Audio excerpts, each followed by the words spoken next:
Hola a todos, un saludo muy especial. Mi nombre es Xiomara González y en esta ocasión vengo a hablarles sobre lo que es competencia comunicativa. ¿Qué son competencias comunicativas?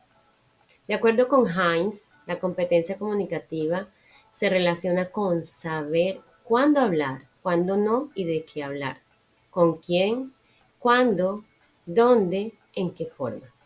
Es decir, se trata de la capacidad de formar enunciados que no solo sean gramaticalmente correctos, sino también socialmente apropiados. Decimos entonces que las habilidades comunicativas de las que nos valemos nosotros son leer, escribir, hablar y escuchar. Es el conjunto de actitudes positivas que permiten mantener una comunicación adecuada entre una o varias personas. Requiere de interpretar y expresar los diferentes elementos comunicativos y toma en cuenta las reglas sociales y culturales o psicológicas que determinan el uso del lenguaje correcto. Pero existen tipos de competencias comunicativas y estos son los que nos ayudan a conocer el significado de un mensaje.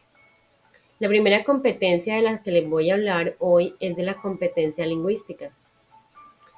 Esta capacidad de hablar el idioma, de entenderlo en su gramática y sintaxis, es a lo que llamamos nosotros esa competencia lingüística. Y la vamos adquiriendo desde que nacemos y vamos acomodando nuestras estructuras mentales de tal manera que hacemos eh, una oración gramaticalmente y sintácticamente bien. Contrario a lo que puede pasar con una persona que es nativa, que no conoce de pronto cómo es gramaticalmente nuestra lengua o nuestra sintaxis y pueden estructurar la oración de una manera diferente. Es el caso para un nativo que viene desde Estados Unidos, donde viene con una estructura mental totalmente diferente, acostumbrado a que allá se utiliza primero el adjetivo y después el sustantivo. Allá no dicen la casa verde, sino la verde casa. ¿Listo? Estas competencias lingüísticas también pueden afectar a aquellas personas que de pronto sufren una discapacidad, pero no es lo que les va a impedir a de pronto ellas comunicarse con otras personas, porque han ideado un, un lenguaje, que es el lenguaje de señas, para comunicarse entre ellos. Sí existiría de pronto la falencia de que nosotros no podamos comunicarnos con ellos porque no conocemos de pronto ese tipo de lenguaje. Cuando hablamos de la segunda competencia nos referimos a esa competencia paralingüística, que no hace mención sino a la entonación, la forma en cómo decimos las cosas, si las dijimos de manera rápida, normal, pausada. La intención. Ustedes saben que en una misma oración yo puedo decir la misma frase, pero dependiendo del tono que yo utilice, el tono sea alto, sea bajo, doy a entender algo totalmente diferente. La pronunciación, el ritmo o fluidez verbal y las pausas prolongadas. Ahora, teniendo en cuenta que dentro del lenguaje oral existen estas cualidades, esta entonación, esta intencionalidad, yo les pregunto, ¿la comunicación escrita tendrá este tipo de competencia paralingüística? Claro que sí. Y nos damos cuenta cómo a partir del uso de los signos de puntuación, de los signos de admiración, de exclamación, ¿cierto? Cuando utilizamos mayúsculas, cuando dejamos espacios en blanco y así sucesivamente. Entonces, encontramos esta competencia tanto en la parte oral como en la parte escrita. Pasando a la tercera competencia, encontramos la competencia sociolingüística, que es esa capacidad para elaborar y entender el mensaje según su contexto social. Aquí influyen varios factores como son la relación entre los participantes y sus intenciones comunicativas, el evento comunicativo y las reglas y convenciones de interacciones que lo regulan, ¿cierto? Debe existir un convencionalismo dentro de toda nuestra lingüística, unas reglas a seguir. Les voy a colocar un ejemplo. Resulta que todos conocemos la señal de tránsito, las señales de tránsito, está la señal de tránsito de pare. Pero como todos sabemos qué significa esa señal de tránsito, sabemos que debemos hacer una pausa para ver si de pronto viene algún carro y no chocarnos. Pero ¿qué tal si esa señal de tránsito en otra parte significara lo contrario? Puede ocurrir fácilmente un accidente. Ahí no hay un convencionalismo, no hay unas reglas que se están respetando socialmente. Entonces, es necesario que existan ciertas reglas para poder hablar, para poder expresarnos en público. No es lo mismo yo llegar a un salón de clases y dar mi clase gritando. Eso de pronto lo hace la persona que vende en el mercado o de pronto una persona que cobra en los autobuses. Pero dentro de un salón de clase lo ideal es tener ciertos criterios o cierta forma de actuar para poder desarrollar una clase, ¿cierto? Entonces, a eso nos referimos con las competencias sociolingüísticas. Dentro de un momento, un evento, no es lo mismo llegar a un banco que llegar al centro a comprar una blusa. No podemos expresarnos de la misma manera en un restaurante muy elegante. Hay que seguir ciertos protocolos, ciertas reglas, ¿cierto? Pasando a la competencia pragmática, esta hace referencia a esa fusión de las tres competencias que anteriormente les hablé, pero ya la estaríamos desarrollando en un contexto, ya estamos mirando cómo se desarrolla la lengua en esa en ese sitio en específico a donde vamos a ir a hablar. ¿Sí? Bien saben ustedes que manejamos, dentro de Colombia manejamos también ciertos dialectos y muchas palabras de las que aquí entendemos los cordobeses, muchas de las ejecuciones que hacemos con nuestras palabras no son entendibles para otras personas que de pronto viven en el interior de Colombia.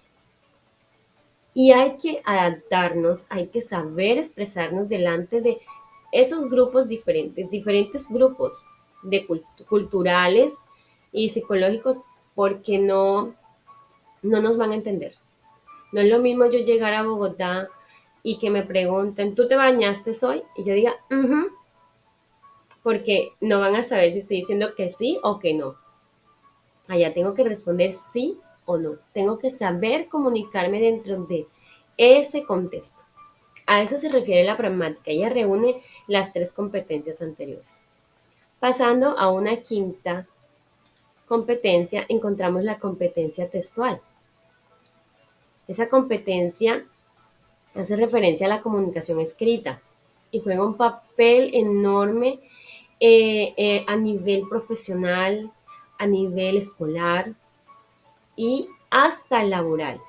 Aquí es donde nosotros producimos textos, pero no solamente los producimos, aquí también hacemos lectura y aprendemos a hacer la lectura dependiendo de todo lo que encontremos dentro de un texto y de esos elementos que nos ayudan a interpretarlo. Pasando a la sexta competencia está la competencia estratégica. Esta competencia obedece al deseo por influir en los demás. Se trata de la capacidad para convencer y persuadir a las demás personas. Y esto lo manejan muchos vendedores, muchas personas que trabajan en artículos de opinión, que trabajan en noticieros. Vemos cómo convencen a cierto público de hacer algo, de comprar algo, de adquirir un producto. Ellos usan unos elementos verbales y no verbales porque también hacen gestos, hacen muecas y todo eso hace que la persona llegue y sea atrapada y favorece la comunicación y compensar errores. Y por último tenemos la competencia proxémica. Digamos que esta competencia proxémica está ligada un poco a la competencia kinésica, que son los gestos, los movimientos. Bueno, no tanto ligada, pero sí van unas de las manos con la otra, ¿sí? La forma en como yo me expreso, la forma en como yo actúo delante de las demás personas, no puedo hacerla de la misma manera con personas que yo no conozco. que para mí son desconocidas y que de pronto llegaron en el ámbito laboral, en el ámbito social, y debo mantener ciertas distancias de respeto. Aquí en esta parte encontramos que hay una zona íntima, una zona personal y una zona social. Y debo manejar ciertas distancias, no porque de pronto te sientas menos que esas personas, no. Es un límite, pero que marca un respeto. Entonces decimos que cuando las relaciones son de pareja, son familiares, las distancias se dan entre 0, 15 y 45 centímetros. Pero si son distancias ya más personales, compañeros de trabajo, estudiantes, personas que de pronto son más allegadas a nosotros, sí se maneja una distancia como de 75 centímetros a 120 centímetros. Pero ya pasando a la zona social, una persona que de pronto va a adquirir un producto con nosotros, que va a solicitar algo de nosotros, pero para nosotros es un desconocido y nosotros para él igual. No sabemos cómo va a actuar esa persona. Es prudente usar una distancia entre 210 centímetros y 360 centímetros. ¿Cuándo nos podemos aproximar a estas personas manteniendo esta distancia social? Cuando pedimos la autorización para acercarnos, cuando pedimos un permiso especial, me permite, yo le muestro, hagamos esto, se acerca, y si la persona accede, pues podemos acercar más esa distancia. Entonces, basándonos en todos estos, decimos que las competencias comunicativas son importantes para el desarrollo educativo de las personas y su capacidad de comunicación y expresión en cualquier campo que se encuentre. Además de que resulta ser muy relevante para los profesores, sobre todo aquellos que desempeñan su papel en una institución educativa, bien sea de tipo tecnológico, técnico, superior, porque ellos esperan que los estudiantes logren un fortalecimiento total de estas competencias. Sobre todo si en etapas anteriores no lograron esas competencias, si vienen con muchos vacíos desde el bachillerato. En cuanto a la vida laboral, el dominio de las competencias comunicativas son las que nos van a determinar el éxito con las relaciones sociales y también en las profesionales. Desarrollar esta habilidad permite comunicarse de forma más eficiente y potenciar las relaciones en todo su entorno. Hasta aquí la explicación de hacia dónde nos vamos dirigiendo con las competencias comunicativas y la importancia que, que ellas tienen para nuestra vida personal, para nuestra vida laboral y para nuestra vida social. Los veo en un próximo encuentro. Les mando un abrazo. Dios los bendiga.